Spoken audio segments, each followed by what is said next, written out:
So is this to juxtapose against stereotypes? I know I've read some of the research you do, and you reference toxic brew and beneficial elixir and stereotypes and all this. Can you explain a little bit about what that all means? Sure, yeah, I've been studying gender stereotypes and the effects that they have on men and women in competitive situations for about 20 years now. And we all know that gender stereotypes exist. Whether they're true or not is not what we're interested in. What we're interested in is how the mere existence of a stereotype can lead people to underperform, can threaten their performance.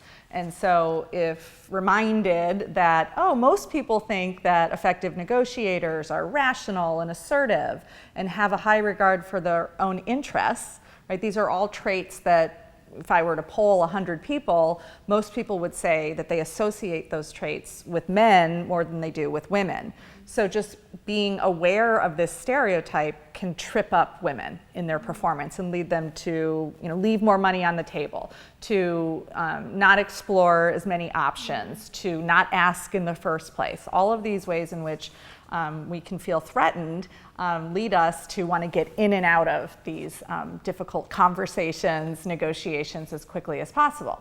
So we've known for a long time that gender stereotypes affect performance. And what this research does is it really builds on that foundational work by showing that you don't have to be a member of a stigmatized group like women in negotiations to experience the same psychological threat. Just being in a situation where we tend to think about roles, like I said, candidates and recruiters in certain ways, or sometimes we think of sellers as having just inherently more power because they have the power to choose who they're going to sell something to than buyers do.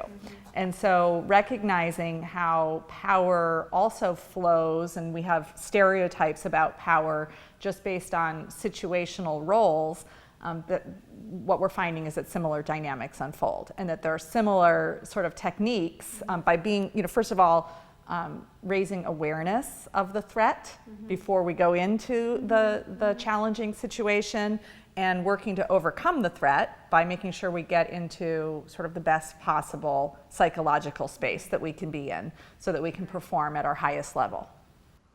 I'm trying to get my head around toxic brew, and I'm wondering if, for example, for me personally, I hate going to negotiate for a new car. I don't like the whole process. Am I tripping myself up? Am I kind of putting myself in a bad psychological state before I go in there? Well, disliking the process doesn't help, right? But even people who don't enjoy negotiating, there are many steps that we can take before we get to the car dealership to feel prepared, right? And some of this is about, doing our research and doing our homework and making sure we understand what the right price is for a car.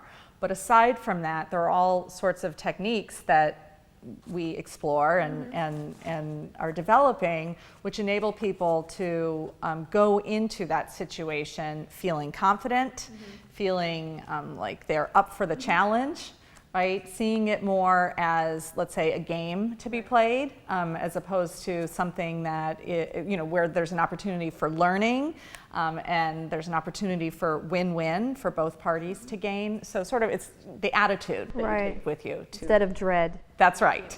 That's right.